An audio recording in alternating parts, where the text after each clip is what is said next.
Hi friends, എല്ലാവർക്കും നമസ്കാരം.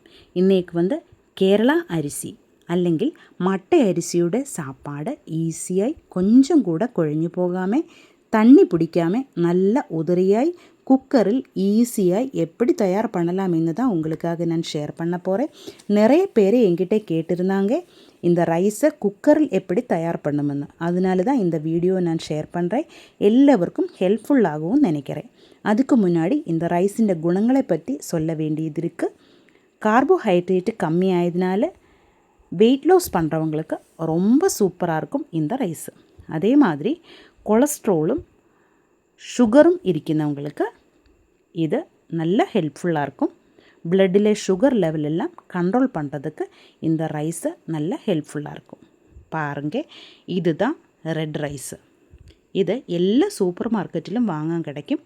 அதே மாதிரி ஆன்லைனிலும் நமக்கு இதை வாங்கலாம். இது நான் கேரளாயின்னு தான் வாங்கியது. இதே மாதிரி ஒயிட் ரைஸும் இருக்குது, ஆனால் கொஞ்சம் வித்தியாசம் இருக்கும். ரெட் ரைஸு வேகிறதுக்கு கொஞ்சம் டைம் எடுக்கும். ஒயிட் ரைஸு சீக்கிரம் வெந்து வரும். குணங்களிலும் வித்தியாசம் இருக்கும். ஒயிட் ரைஸு சுகர் இருக்கிறவங்க சாப்பிடக்கூடாதுன்னு தான் சொல்லுவாங்க. ஆனால் இந்த ரெட் ரைஸை எல்லாருக்கும் சாப்பிடலாம். விட்டாமின்ஸும் ஆன்டி ஆக்சிடென்ட்ஸும் எல்லாம் இந்த ரெட் ரைஸில் நிறையா இருக்குது. இதை வச்சு தான் இன்னும் நம்ம சாப்பாடு செய்ய போகிறேன். 1/2 கிலோ அரிசி நான் எடுத்திருக்க. நல்லா வாஷ் பண்ணி எடுத்துகிட்டு வரலாம். நல்லா வாஷ் பண்ணி எடுத்ததுக்கப்புறமா ஒரு குக்கர்லேக்கு நமக்கு இது மாற்றிக்கலாம். நான் 7 லிட்டருண்ட குக்கரில் தான் இந்த 1/2 கிலோ அரிசி வாஷ் பண்ணி எடுத்திருக்கு. இது முன்னே நமக்கு தண்ணியில் ஊற வைக்க தேவையில்லை. உடனே வாஷ் பண்ணி சாப்பாடு செய்ய வேண்டியது தான். இதிலேக்கு நமக்கு தேவையான தண்ணி ஊற்றிக்கலாம். நீங்கள் ரைஸை கம்மியாக எடுத்திருந்தால் தண்ணி ஊற்றுனதும் கம்மியாக ஊற்றிக்கோங்க. இப்போ குக்கருண்ட 3/4 போர்ஷன் வரைக்கும் நமக்கு தண்ணி ஊற்றிக்கலாம். நம்ம சாப்பாடு வெந்து வரும்போது இந்த குக்கருண்ட 3/4 போர்ஷன் வரைக்கும் சாப்பாடும் இருக்கும். இதுக்கு மேலே தண்ணி ஊற்றக்கூடாது. அப்படி ஊற்றியிருந்தால் விசில் வரும்போது தண்ணி வெளியிலேக்கு வரும். அதனால் குக்கருண்ட 3/4 போர்ஷன் வரைக்கும் தண்ணி ஊற்றி 4 விசில் வருന്ന வரைக்கும் நமக்கு வேக வைக்கலாம். நீங்கள் ரைஸு வாங்கும்போது ஃபஸ்ட்டு தடவை செய்யும்போது செக் பண்ணி பாருங்கள் உங்கள் ரைஸை எத்தனை விசிலில் கரெக்டாக வெந்து வந்துடுச்சு என்ன.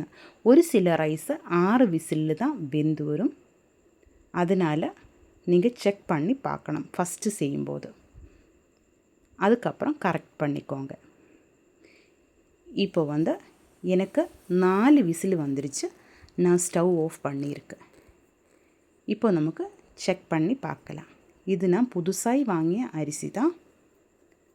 இது கரெக்டு பாகம்தான். ரைஸு கரெக்டு பாகத்தில் வெந்து வந்துடுச்சு. பாருங்கள், ரைஸு குக்கருண்ட 3/4 போர்ஷன் வரைக்கும் நம்ம சாப்பாடு இருக்குது. அதனால தான் 3/4 போர்ஷன் வரைக்கும் தண்ணி ஊற்றியது. இது நமக்கு இன்னொரு கலத்திலேக்கு மாற்றிக்கலாம். இந்த மாதிரி இன்னொரு கலத்திலேக்கு மாற்றியதுக்கப்புறமா இதிலேக்கு இன்னும் கொஞ்சம் கூட தண்ணி நம்ம ஊற்றணும். இந்த ஸ்டெப்பு கண்டிப்பாக நீங்கள் செய்யணும். இந்த மாதிரி தண்ணி ஊற்றியதுக்கப்புறமா கரண்டி வச்சு நல்லா கலர் விட்டுக்கோங்க. அதுக்கப்புறம் ஒரு தடவை கூட ஸ்டவ்வில் வச்சு கொதிக்க விட்டுக்கோங்க. இதை நீங்கள் கண்டிப்பாக செய்யணும். இது அப்படியே வடித்து போட்டால் சாப்பாடில் தண்ணி இருக்கும், குழஞ்சு போயிடும். அதனால தான் இந்த மாதிரி கொதிக்க வைக்கிறது தான். இப்படி கொதிக்க வச்சதுக்கப்புறமா வடித்து போட்டுக்கோங்க. இனி நமக்கு தட்டிலேக்கு சாப்பாடு எடுத்துக்கலாம்.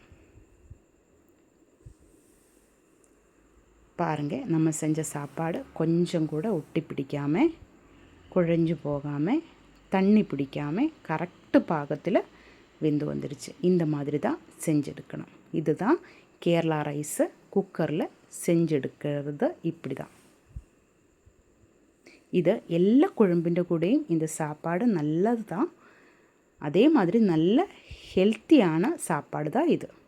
எல்லோரும் ட்ரை பண்ணி பாருங்கள். இந்த வீடியோ உங்களுக்கு பிடிச்சிருந்தா கண்டிப்பாக நீங்கள் என்னோடய சேனல் சப்ஸ்கிரைப் பண்ணுங்கள், லைக் பண்ணுங்கள், ஷேர் பண்ணுங்கள், கமெண்ட் பண்ணுங்கள்.